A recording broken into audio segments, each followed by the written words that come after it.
존경하는 국민 여러분, 국회의장님과 선배 동료 의원 여러분, 민주당 부천갑 출신 김경엽 의원입니다. 1인당 GDP가 이탈리아를 넘어서며 세계 10위의 경제 규모를 당당히 선진국 대열에 들어섰던 대한민국이 윤석열 정부 출범 1년 4개월 만에 무너져 내리고 있습니다. 아주 거덜이 나고 있습니다. 세계 GDP 순위는 13위로 3단계나 내려앉았고 가계소득, 수출, 소비, 생산, 투자 모든 경제 지표들이 추락하고 있습니다. 평화로운 공정과 안정을 추구하던 한반도에는 긴장과 대결, 무력 충돌의 불안과 전쟁의 그림자마저 아른거리고 있습니다.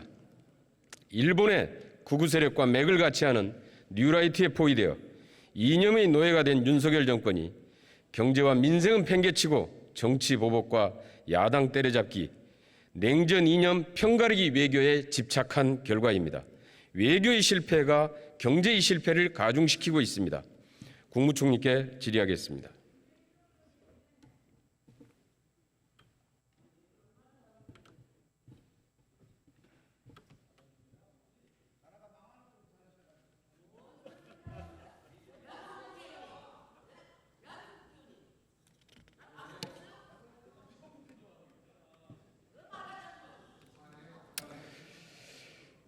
네, 윤석열 정부는 한일 관계 개선을 대표적인 외교 성과로 뽑고 있는데 한일 관계 개선으로 인해서 우리나라가 얻은 실익은 뭡니까?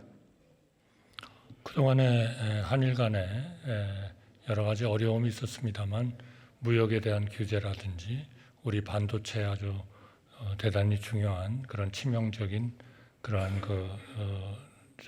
원자재, 소재 이런 것들에 대한 교역이 자유화됐고요. 또 양국 간의 미래를 향해서 젊은이들 간에 서로 교류를 해서 이 국제사회에서 연대를 잘 해나가자 하는 차원에서 지금 양국 간의 청년의 교류를 확대하는 그런 경제단체 간의 기금의 창설도 만들어지고 있고 또 양국 경제계 간의 협의가 과거 어느 때보다도 긴밀하게 이루어지고 있습니다. 또 양국 간의 장관들 간의 여러 가지 회의를 통해서 우리에게 중요한 외환에 대한 수업 약 100억 불에 대한 수업 협정도 지금 맺어졌습니다. 이런 것들은 이 연대와 이러한 국제사회에서 대단히 중요한 한일 간의 관계의 진전이다 이렇게 생각하고 있습니다. 안보의 이익을 얻었다 이렇게 얘기하시는. 일본의 도움 없이 우리 안보를 지킬 자신이 없습니까? 한미일 간의 이러한 안보의 협력은 대단히 중요하다고 생각합니다. 의원님 잘 아시다시피 지금 대한민국은 정전 상태에 있고 또 북한의 도발은 나날이 더 강해지고 있습니다. 이를 위해서는 유엔사의 존재가 필요하고 또 유엔사를 후방에서 지원하는 주요 기지가 일본에 배치되어 있습니다. 그리고 한국과 일본과 미국은 결국 국제적인 보편적 가치를 공유하고 있기 때문에 민주주의, 인권, 그리고 법치주의 이런 것들을 같이 공유하고 있습니다. 이런 가치 공유 차원에서의 협력은 안보 면에 있어서의 강한 협력을 가능케 한다. 저는 그렇게 생각합니다. 세계 6위의 우리 국방력과 한미 동맹만으로는 북한에 대응하지 못합니까? 저는 그렇게 세계에서 자만한 국가들의 안보는 잘 유지되기가 어려운 그런 지정학적 이러한 여건이 만들어지고 있다 이렇게 생각합니다. 현 상황에서 우리 영해와 영토 주권을 가장 위협하는 나라는 어디라고 보십니까?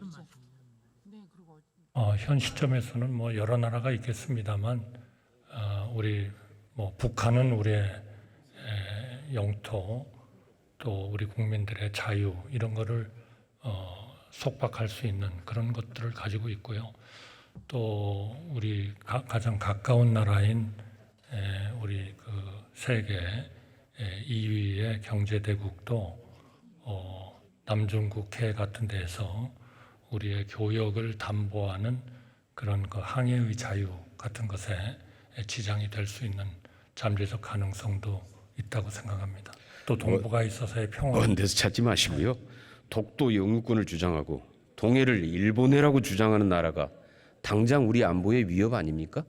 동해는 뭐 누가 뭐래도 우리 건데 감히 누가 거기에 대해서 저 안보적 위협을 가하겠습니까? 미국과 일본이 그렇지 않습니까? 이렇게 주장하고 있는데 일본과 셔틀 외교 정상회담 여러 번 했는데 시종 요구 한마디라도 했습니까?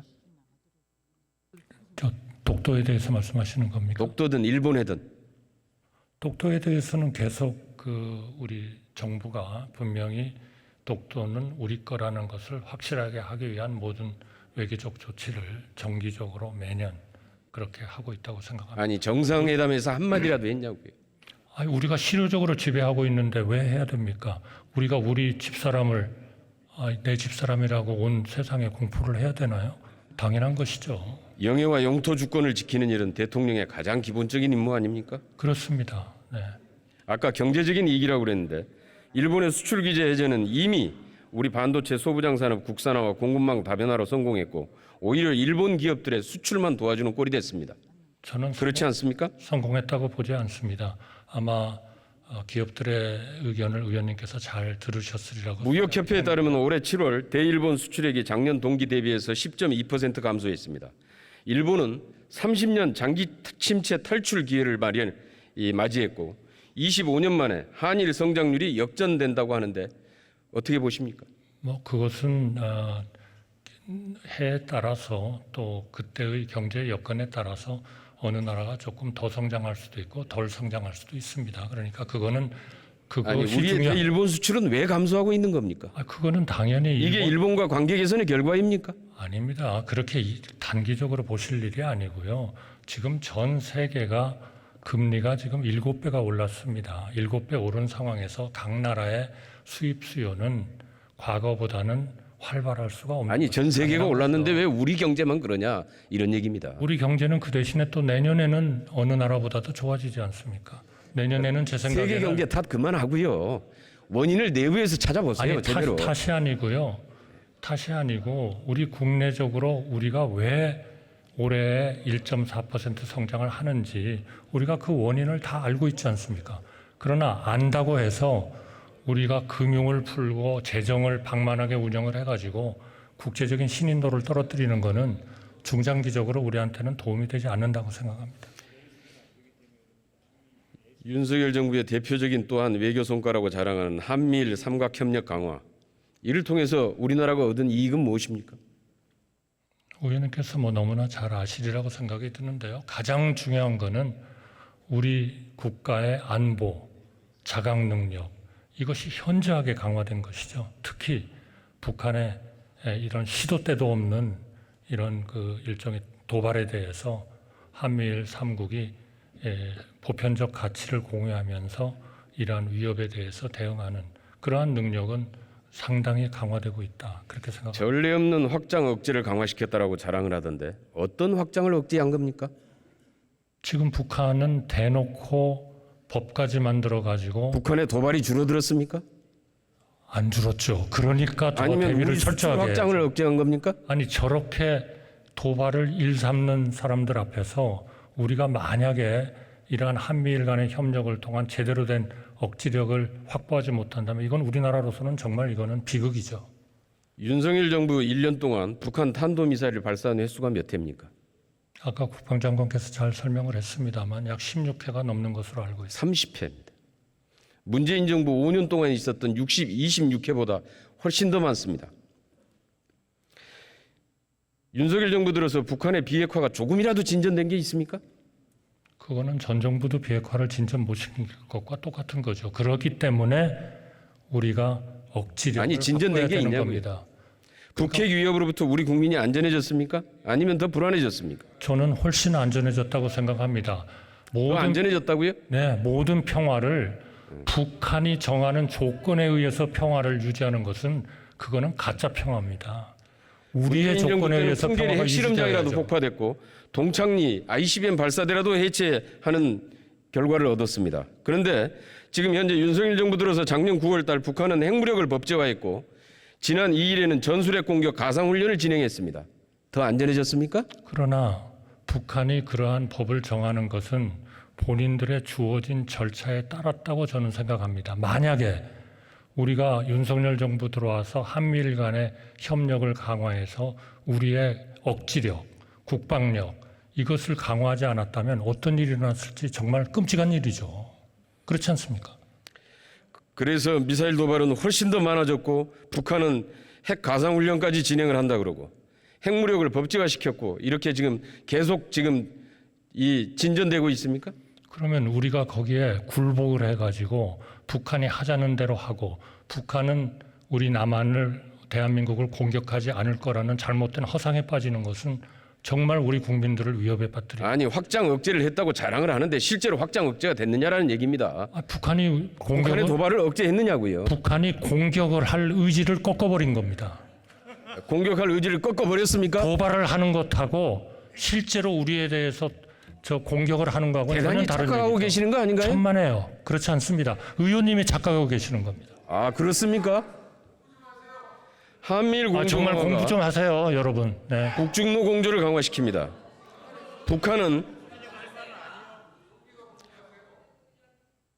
북한은 중국, 러시아와 교역을 통해서 제재를 무력화시키고 있고 북중로 연합 군사훈련도 기정사실화하고 있습니다. 국정원 보고 보셨죠? 지난 3월 북한 ICBM 발사에 유엔 안보리의 추가 제재도 중국, 러시아의 반대로 무산됐습니다. 앞으로 북한이 도발 시 유엔 안보리 통한 제재가 가능하다고 보십니까?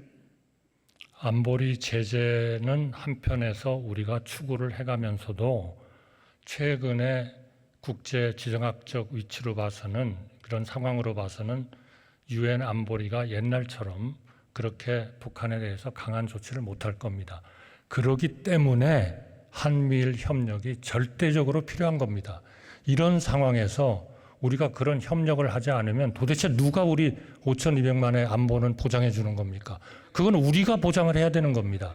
우리가 억지력을 강화하고 우리가 국방력을 강화해야 되는 겁니다. 만약에 달리 생각한다면 그거는 정말 우리나라를 진짜 위협에 빠뜨리는 것이죠.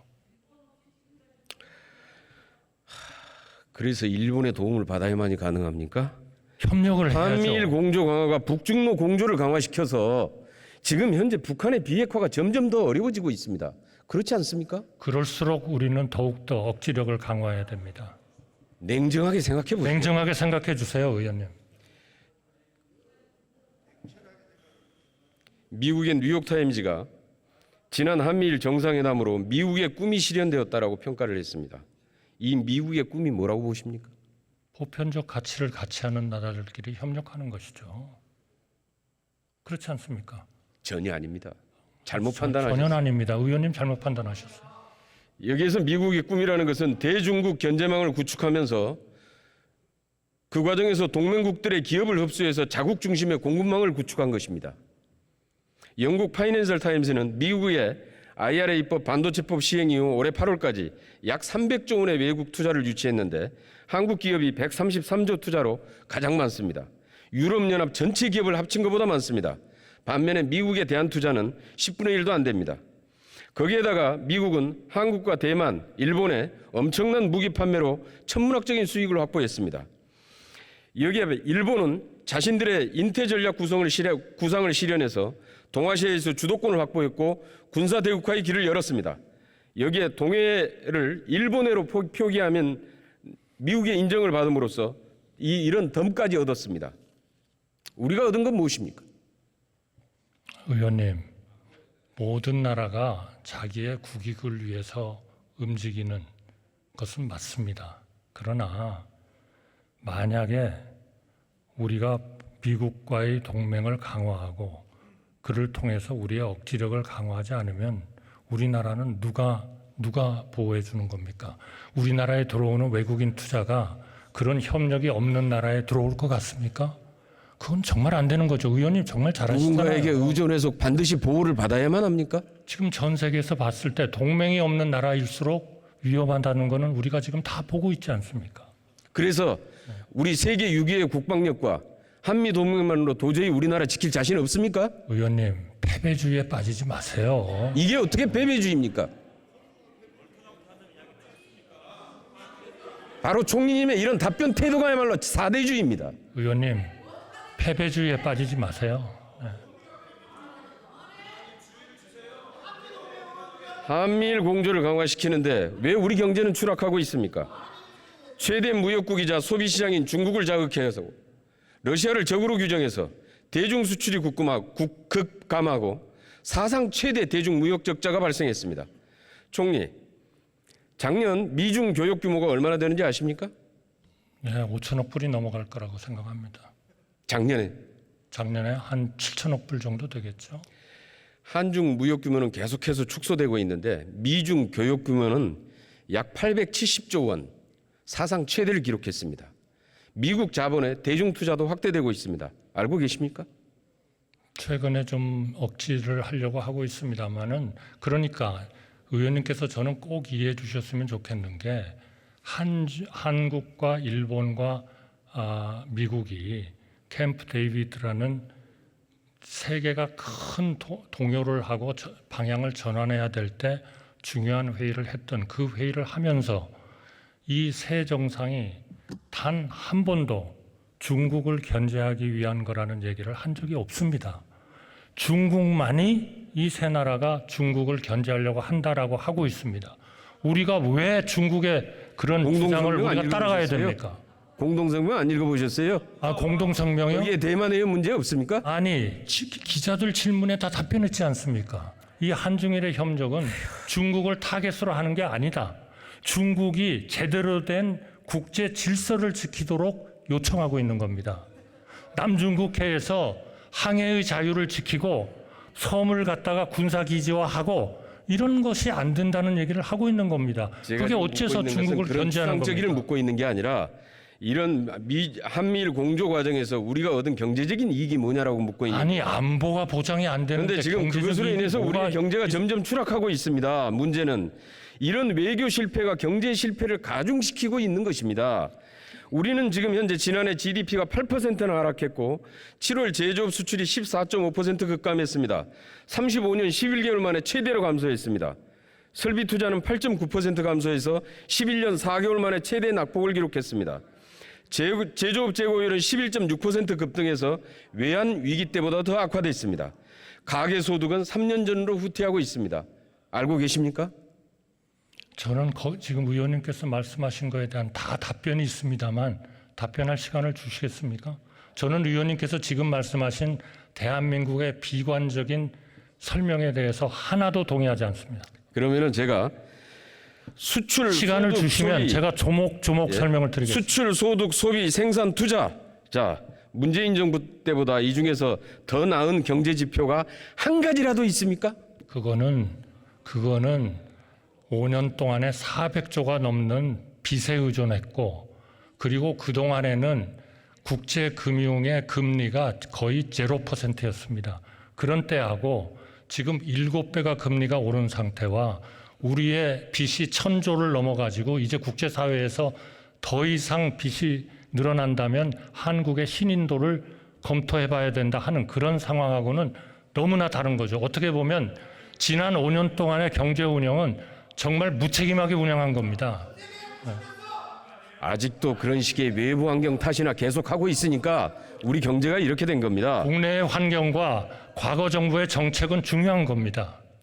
가계소득이 3년 전 수준으로 후퇴했는데 그 가장 큰 이유가 뭐라고 보십니까? 그거는 지금 원유 그리고 가스 이런 해외로부터 수입되는 요금이 많이 올랐죠. 해외의 수입 원자재가 오르면 일종의 교역 조건이 악화되게 됩니다. 예, 또 그러면 GNI는 줄게 돼 있습니다.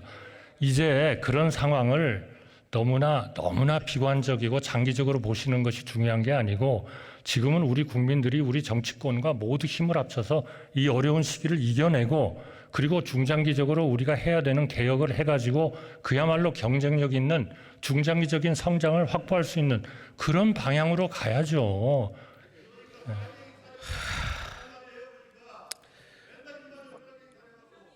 아직도 원인을 제대로 잘 못 찾고 있습니다. 저희는 원인은 정확히 소득주도 알고 성장을 있습니다. 폐기해서 내수 소비가 위축됐고 외교 실패로 수출이 감소하자 재고는 쌓이고 생산과 투자가 줄어들고 있는 게 핵심 아닙니까? 의원님, 분명히 인정하지 말씀드리겠습니다. 않으려고 하는 거죠? 분명히 또 말씀드릴게요. 외교 탓만 하겠죠?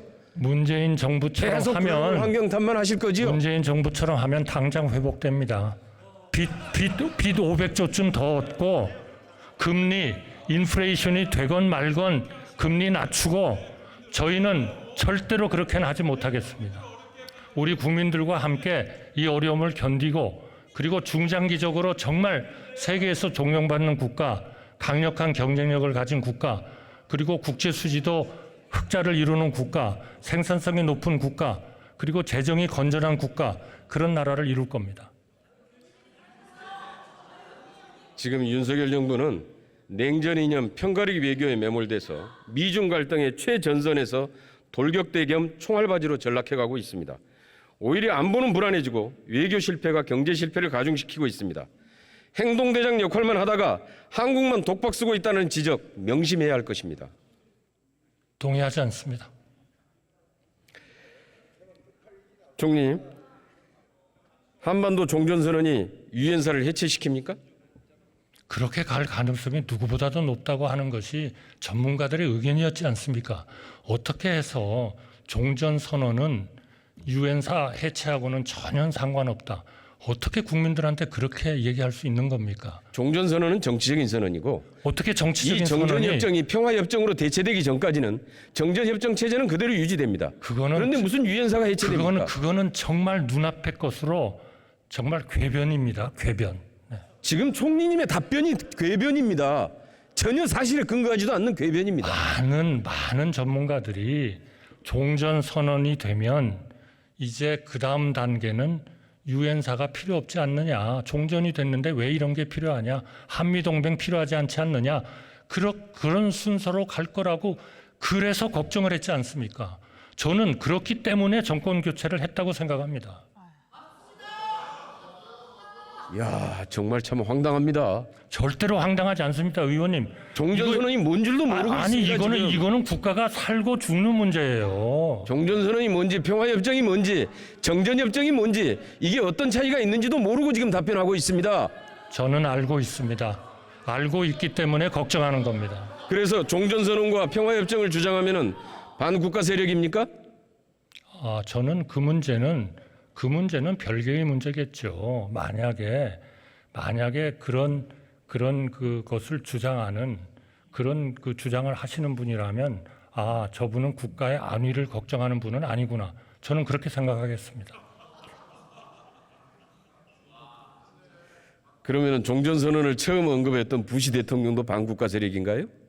그 당시에는 국가 안위를 걱정하지 않는 겁니까? 그 당시에는 부시 대통령은 의원님 더 잘 아시겠지만 종전선언 하고 싶지 않으셨습니다. 하고 싶지 않으셨는데 하도 우리 정부에서 얘기를 하니까 그러면 한번 해보시지요.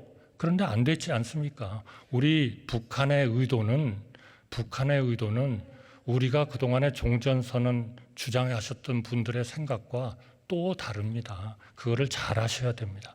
정말 그거를 우리가 잘 모르고 거기에 넘어간다면 우리 국가 안보를 내팽개치고 경제는 당연히 무너져 버리는 겁니다. 그거는 우리 국민들을 위한 일이 아니라고 저는 절대로 생각합니다. 전쟁 상태를 끝내서 전쟁을 일어나지 않도록 하는 게 국가 안보지요. 말로써 문서로서 평화가 보장된 적이 있나요? 오로지 문서만 있습니까? 오로지 없습니까? 자강력, 예? 국방력, 억지력, 동맹 그리고 가치를 같이 하는 국가들과의 협력만이 우리 국가의 안보와 경제의 번영을 보장하는 겁니다. 저는 그렇게 생각합니다.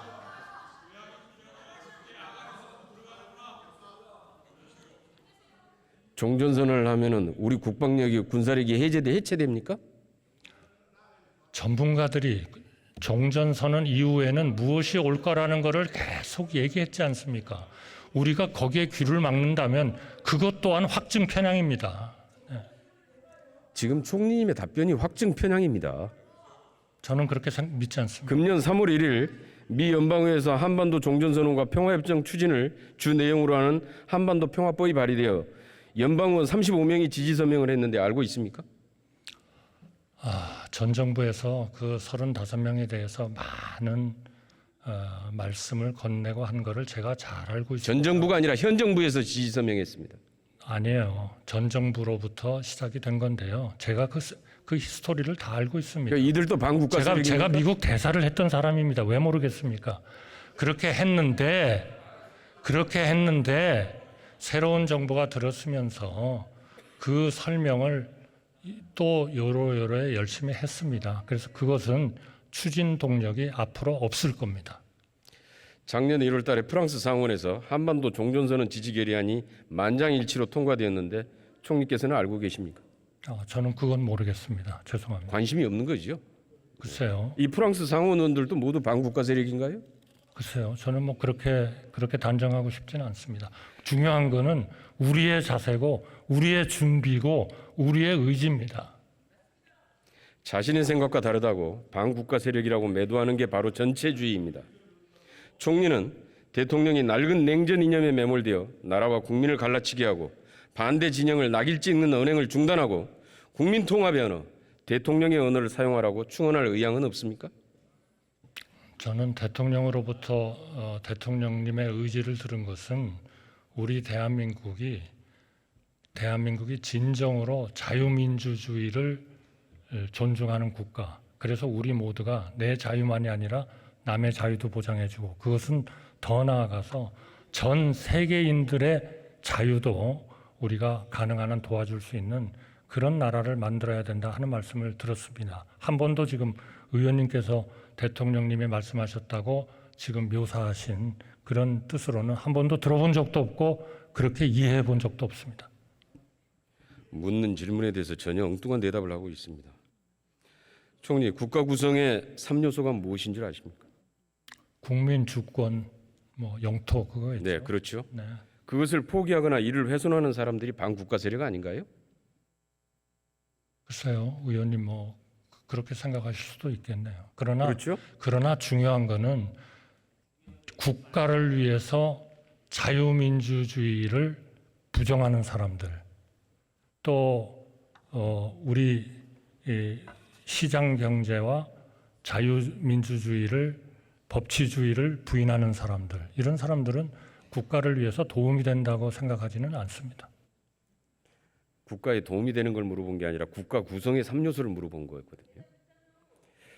그런데 그렇습니다. 영토, 국민, 주권 이를 포기하거나 이를 훼손하면 반국가 세력이라고 생각합니다. 대통령실이 외국 정보기관으로부터 도청을 당해도 한마디 얘기도 못하고 과연 이 주권국가의 대통령이냐, 주권을 포기한 것이냐 문제가 제기되고 있습니다. 일본이 독도 영유권을 주장하고 동해를 일본해라고 불러도 이의제기조차도 못하는 정권, 이거 영토 포기 아닙니까?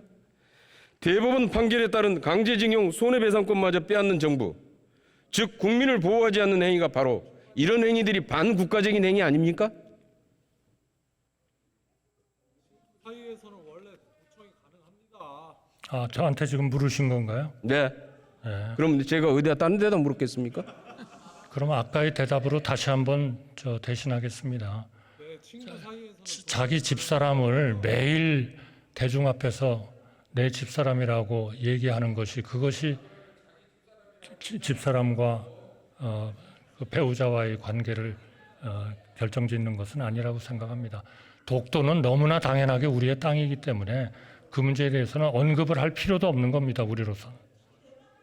외국의 정보기관이 대통령실 우리 정부기관을 마음대로 이렇게 도청해도 됩니까?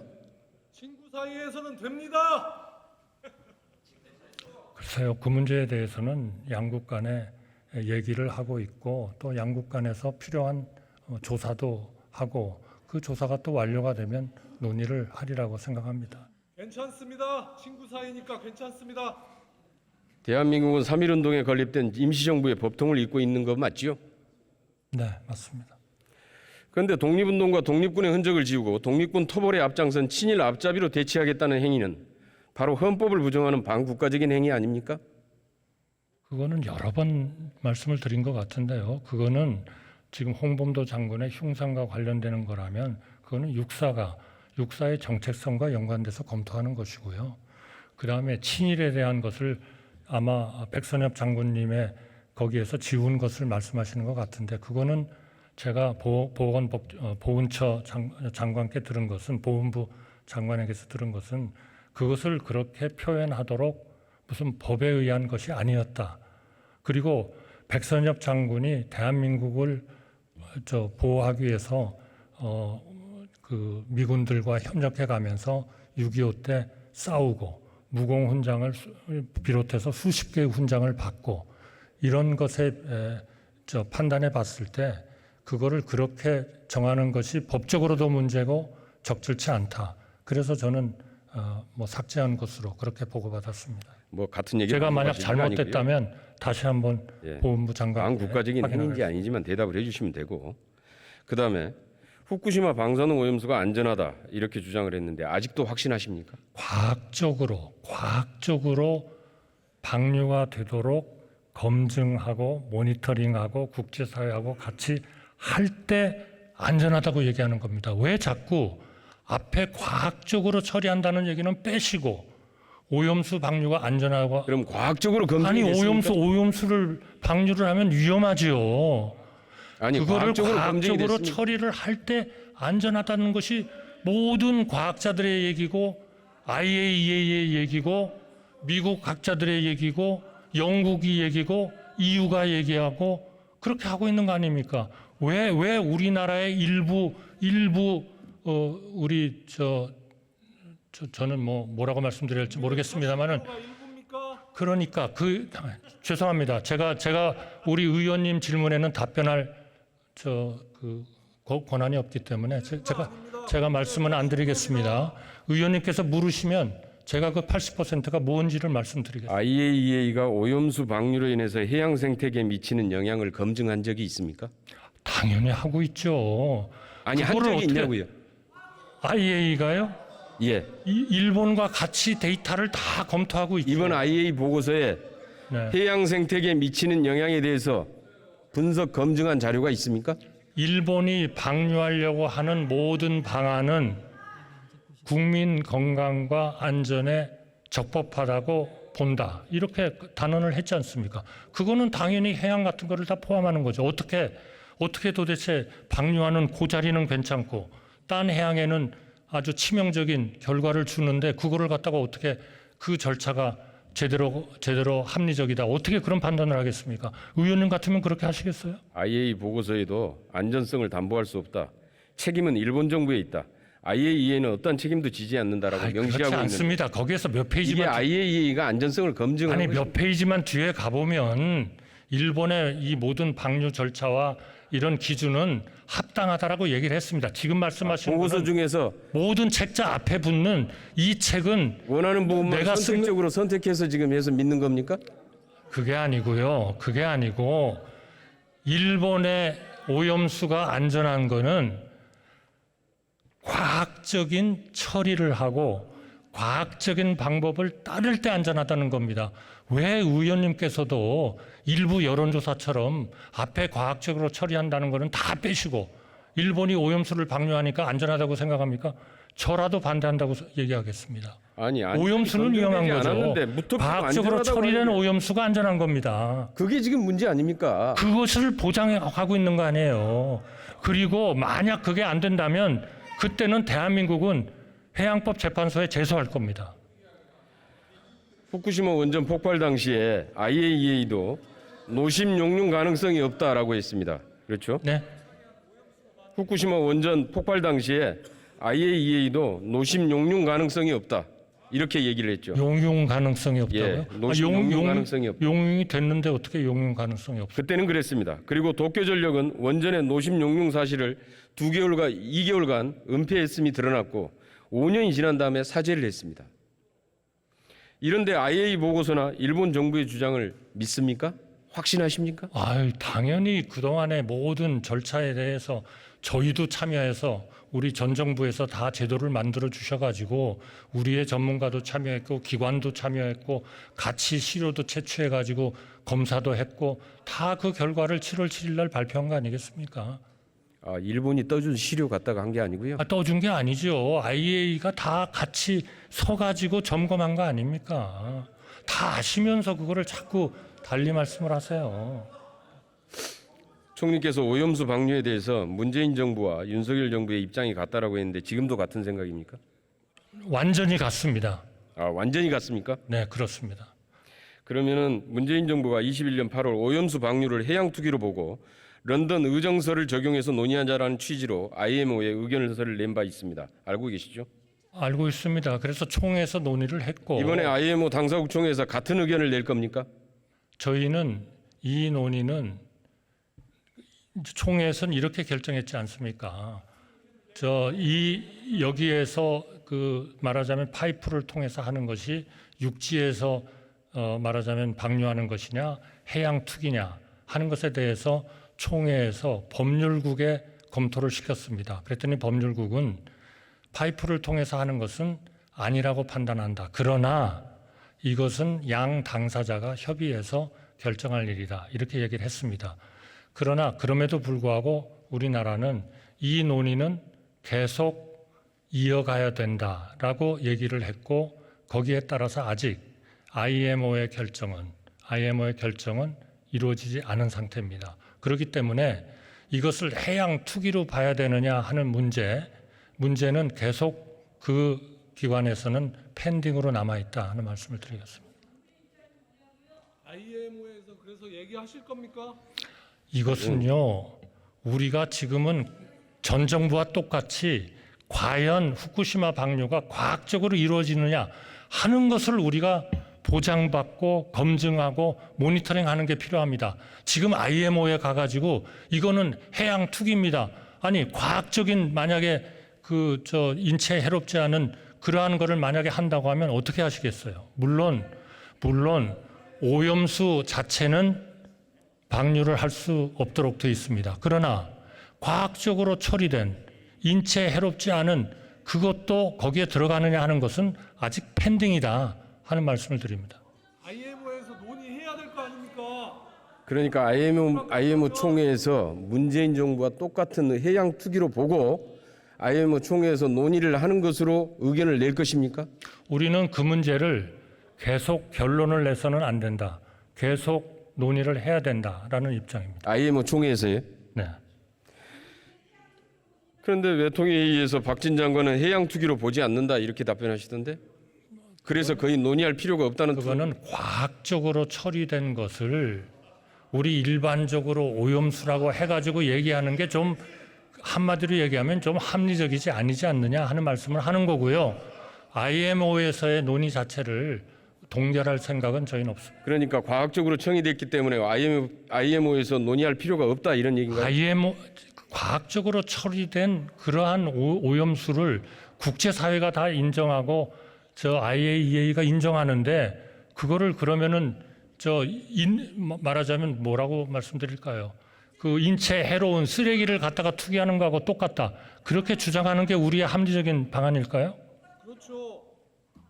저는 그렇게 생각하지는 않습니다. 아니 그럼 가서 협의를 해야 될 거 아닙니까?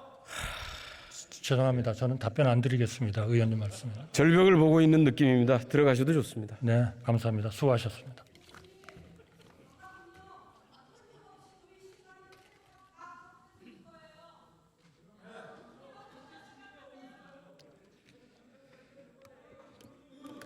존경하는 국민 여러분, 사상 초유의 4대 외교, 글로벌 호구 외교를 펼치고도 새 시대가 열렸다고 자화자찬하는 무능한 정권, 이태원 참사, 오송 참사, 나라망신, 잼버리 대회까지 책임지는 사람은 아무도 없고 방사능 오염수 앞에 국민의 안전을 팽개치고도 찬성은 안 했다고 우기는 무책임한 정권, 친일파와 일본은 적극 옹호하면서 조국의 독립을 위해 피 흘린 순국 소녀를 폄훼하고 야당 탄압 정치 보복에만 몰두하는 무대뽀 정권이 시대착오적인 낡은 냉전 이념의 노예가 되어 국민들을 반국가 세력 전체주의라 낙인 찍으면서 대한민국을 거덜내고 있습니다.